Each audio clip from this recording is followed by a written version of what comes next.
Assalamualaikum warahmatullahi wabarakatuh. Bismillahirrahmanirrahim. Alhamdulillahirrabbilalamin. Wa sallallahu ala sayyidina Muhammadin wa ala alihi wa sahbihi ajma'in. Amma ba'du. Teman-teman yang dimuliakan Allah, melanjutkan pertemuan dari yang kemarin. Pada kesempatan kali ini kita akan membahas sahabat Rasulullah yang sudah tidak asing lagi di telinga kita. Beliau adalah sahabat Umar bin Khattab radhiyallahu an. Baik, sahabat Umar, teman-teman, nama beliau adalah Abu Hafs Umar bin Khattab Al-Adwi Al-Qurashi. Jadi beliau dari Bani Adi, dari kabilah Quraisy. Beliau dilaqabi dengan Al-Faruq. Jadi Umar Al-Faruq. Beliau adalah Tsanil Khulafaur Rasyidin, yaitu nomor 2 Khulafaur Rasyidin setelah wafatnya Sayyidina Abu Bakar yang menjadi khalifah, yaitu Sayyidina Umar bin Khattab.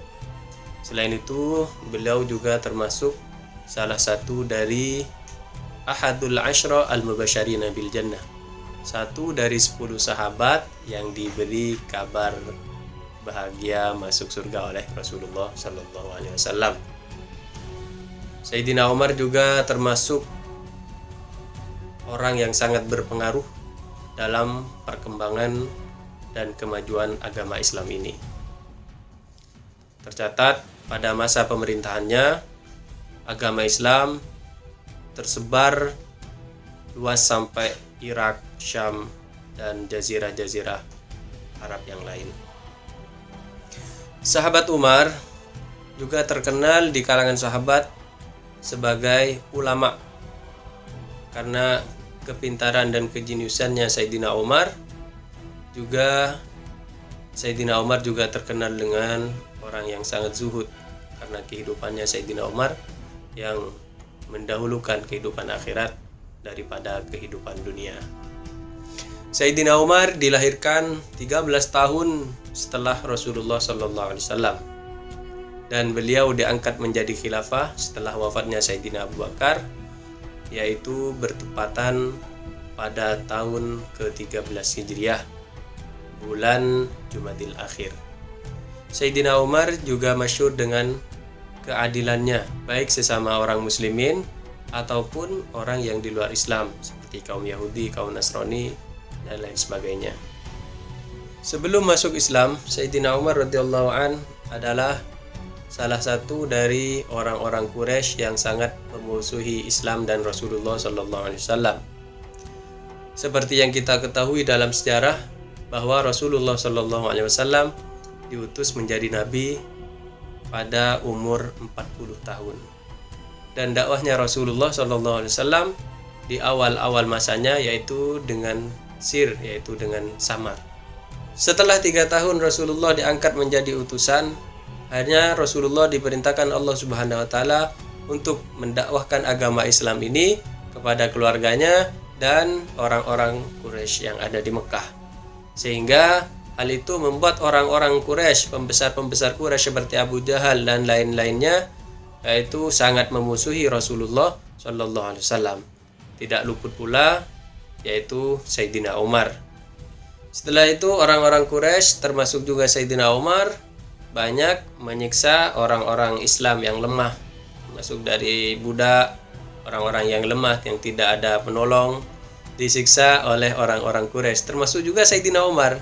Tercatat dalam sejarah Sayyidina Umar menyiksa salah seorang perempuan dari kabilahnya Bani Adi, atau dalam sebuah riwayat yang lain yaitu adalah budaknya sendiri, karena masuk Islam, yaitu disiksa, dipanaskan di tengah terik matahari mulai dari siang hari sampai sore hari. Itulah Sayyidina Umar sebelum beliau masuk agama Islam. Setelah orang-orang kafir Quraisy tidak menemukan jalan keluar lagi untuk menghadang agama Islam ini, bahkan agama Islam semakin tersebar, semakin banyak orang-orang yang masuk agama Islam ini. Akhirnya Sayyidina Umar berencana untuk membunuh Rasulullah Sallallahu Alaihi Wasallam.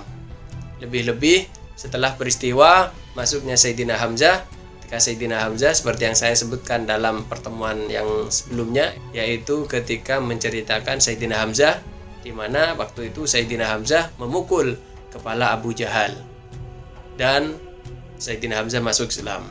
Abu Jahal ini adalah paman dari Sayyidina Umar, yaitu saudara dari ibunya.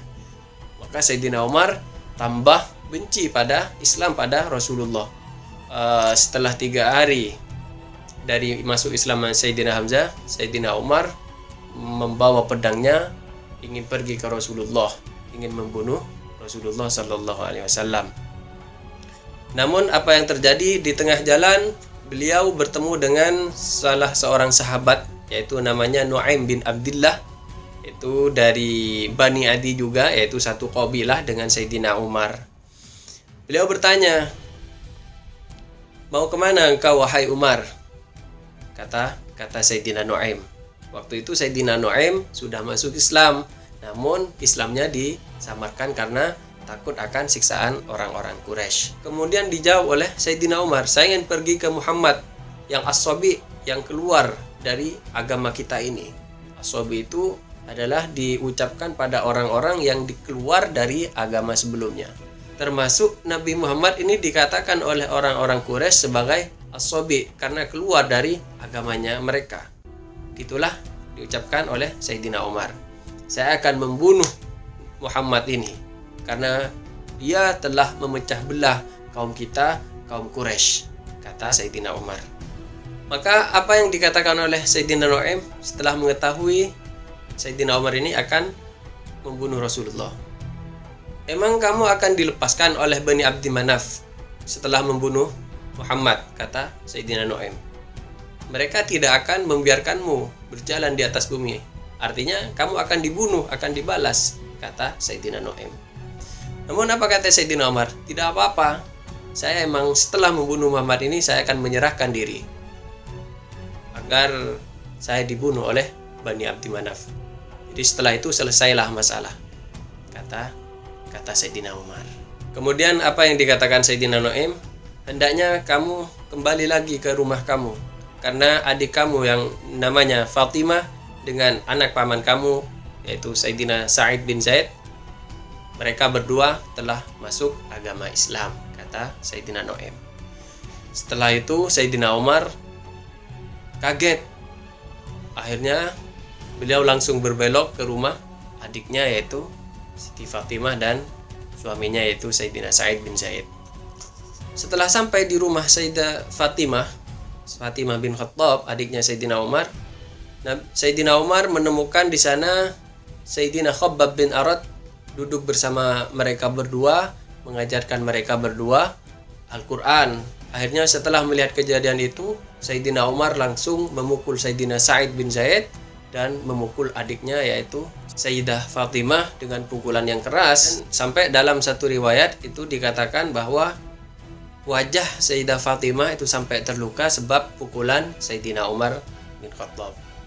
Setelah dipukul oleh Sayyidina Umar bin Khattab, akhirnya Quran yang dipegang oleh Sayyidah Fatimah ini terjatuh. Quran yang dipegang oleh Sayyidah Fatimah ini terjatuh. Kemudian setelah itu Sayyidina Umar langsung mau mengambil kertas Quran yang terjatuh dari tangannya Sayyidah Fatimah ini. Dan Sayyidah Fatimah melarang Sayyidina Umar untuk menyentuh Al-Quran itu. Karena kata Sayyidah Fatimah, "Kamu belum Islam, kamu tidak suci." Akhirnya Sayyidina Umar mengambil kertas yang bertuliskan Al-Quran tadi. Di sana tertulis surat At-Taha. Akhirnya Sayyidina Umar membaca Quran itu. Setelah itu akhirnya tersentuhlah hati Sayyidina Umar. Meskipun hati Sayyidina Umar keras, terkenal dengan ghalidhul qalbi, hatinya keras, tapi di setiap pasti ada titik yang bisa disentuh oleh Al-Quran. Akhirnya hatinya Sayyidina Umar tersentuh oleh bacaan Al-Quran tadi. Apa yang dikatakan Sayyidina Umar? "Ma hadza bikalamil bashar." Ini bukanlah perkataan manusia, kata Sayyidina Umar. Ini adalah wahyu dari Allah Subhanahu wa taala. Seketika itu Sayyidina Umar masuk Islam. Hal itu terjadi setelah masuk Islamnya Sayyidina Hamzah bin Abdul Muttalib. Dan umur Sayyidina Umar waktu itu sekitar 30 tahun. Setelah itu Sayyidina Umar keluar dari rumah adiknya yaitu Sayyidah Fatimah menuju ke rumah Sayyidina Arqam bin Abil Arqam, di mana di sana Rasulullah dan para sahabat sedang berkumpul. Dan Sayyidina Umar mengucapkan 2 kalimat syahadat di depan Rasulullah Shallallahu Alaihi Wasallam. Hal itu sesuai dengan apa yang didoakan oleh Rasulullah Shallallahu Alaihi Wasallam, diminta oleh Rasulullah Shallallahu Alaihi Wasallam, yang terkenal dengan Allahumma aizzal Islam bi ahadil umarain, Umar bin Al-Khattab atau Amr bin Hisham. Wa kana ahabbu ma ilaihi Umar. Rasulullah meminta pada Allah Subhanahu wa taala, ya Allah, muliakan agama Islam ini dengan salah satu dari 2 Umar, yaitu Umar bin Khattab atau Amr bin Hisham. Amr bin Hisham ini Abu Jahal, nama dari Abu Jahal. Tapi yang diharapkan oleh Rasulullah dari keduanya yaitu Umar bin Khattab. Ketika Sayyidina Umar masuk Islam, ini jumlah muslimin, orang-orang yang sudah masuk Islam itu sebanyak 39 sahabat. Sehingga Sayyidina Umar ini menjadi orang yang 40 dari orang-orang yang masuk Islam. Kana al-muslimuna qabla islami Umar wa Hamzah yukhfuna imanahum khaufan min ta'arrudi min al-adha. Sebelum masuk Islamnya Sayyidina Umar dan Sayyidina Hamzah, orang-orang muslimin itu semua menyamarkan atau merahasiakan keislamannya karena takut dari siksaan orang-orang kafir Quraisy, orang-orang kafir yang waktu itu. Karena apa? Karena mereka masih sedikit. Namun setelah Islamnya Sayyidina Umar dan Sayyidina Hamzah, orang-orang muslim semua pada bahagia dan satu persatu menyiarkan Islamnya. Bahkan Sayyidina Umar setelah masuk Islam, beliau langsung pergi ke orang-orang Quraisy dan langsung mengatakan, saya telah masuk Islam dan ikut Rasulullah Sallallahu Alaihi Wasallam. Karena saking dari beraninya sahabat Umar radhiyallahu anhu. Setelah Sayyidina Umar di pangkuan Rasulullah Sallallahu Alaihi Wasallam masuk Islam, akhirnya Sayyidina Umar berkata pada Rasulullah, ya Rasulullah, wahai Rasulullah, alasna alal haq, bukankah kita benar? Kata Sayyidina Umar. Maka dijawab oleh Rasulullah, na'am, iya, kita dalam kebenaran, kata Rasulullah. Dan dijawab lagi oleh Sayyidina Umar, alaisu alal batil, apakah mereka itu dalam kebatilan? Kata Sayyidina Umar. Dijawab lagi oleh Rasulullah, na'am, iya, wahai Umar, kata Rasulullah sallallahu alaihi wasallam. Faqala Umar bin Khattab, fa fimal khufyah, maka kenapa kita merahasiakan kalau emang kita benar, kata Sayyidina Umar. Maka kata Rasulullah, fama taro ya Umar, maka gimana pendapat kamu wahai Umar, kata Rasulullah. Nakhruj fanatufu bil Ka'bah, kita keluar Rasulullah, kita tawaf di Ka'bah, kata Sayyidina Umar. Faqalahu Nabi, na'am ya Umar. Maka Rasulullah berkata, baik, kita keluar, kita bertawaf di Ka'bah, kata Sayyidina Rasulullah sallallahu alaihi wasallam. Setelah itu, fakharajal muslimuna li awwali marratin yukabbiruna wa yuhalliluna fi suffain. Setelah itu orang-orang muslimin keluar bersama-sama menuju ke Ka'bah. Mereka bertakbir, baca tahlil la ilaha illallah dalam 2 shaf. Shaf pertama dipimpin oleh Sayyidina Umar, sedangkan di shaf kedua dipimpin oleh Sayyidina Hamzah bin Abdul Muttalib. Dan di antara keduanya ada Rasulullah sallallahu alaihi wasallam. Maka tidak ada orang Quraisy yang berani, tidak ada orang kafir yang berani kalau sudah di kanannya Sayyidina Hamzah, di kirinya Sayyidina Umar bin Khattab. Sampai hatta dakhalu wa sallu indal Ka'bah, sampai mereka masuk masjid dan sholat di samping Ka'bah. Dan dari jauh orang-orang Quraisy melihat Sayyidina Umar dengan Sayyidina Hamzah dan para orang-orang muslimin. Mereka tidak berani untuk mengganggu orang-orang Islam yang tawaf dan sholat di samping Ka'bah. Dan sejak saat itu Rasulullah memberi julukan Sayyidina Umar dengan julukan Al-Faruq, yang memisah, karena Sayyidina Umar adalah orang yang memisah dari hak dan yang batil. Dan setelah masuk Islamnya Sayyidina Umar, ini akhirnya Islam menjadi kuat, menjadi jaya banyak orang-orang satu persatu masuk Islam.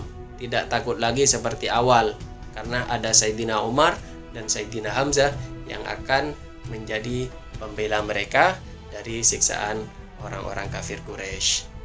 Bahkan diriwayatkan oleh beberapa sahabat, salah satunya yaitu yang diriwayatkan oleh Sayyidina Abdullah bin Mas'ud. Ma kunna naqdiru an nusalli 'indal Ka'bah hatta aslama Umar. Kami tidak bisa untuk sholat di samping Ka'bah sampai masuk Islamnya Umar, kata Sayyidina Abdullah bin Mas'ud. Artinya setelah Sayyidina Umar ini masuk Islam, akhirnya orang-orang muslimin yang tadinya lemah, yang tadinya sedikit, akhirnya semuanya pada bahagia dan bisa menjalankan ibadahnya dengan tenang.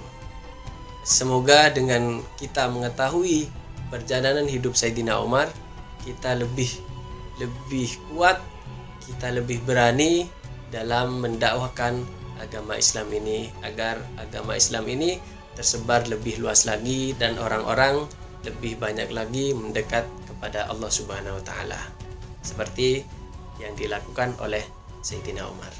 Gitulah teman-teman, perjalanan Sayyidina Umar sebelum dan setelah masuk Islam. Selanjutnya kita bahas perjalanan Sayyidina Umar setelah hijrah ke kota Madinah. Namun sebelumnya sedikit koreksi, ketika menjelaskan Sayyidina Hamzah kemarin, saya mengatakan bahwa Wahsy bin Harb ini adalah budaknya Umayyah, dan yang benar adalah budaknya Jubair bin Mut'im. Akhiran inilah yang bisa saya sampaikan pada kesempatan kali ini.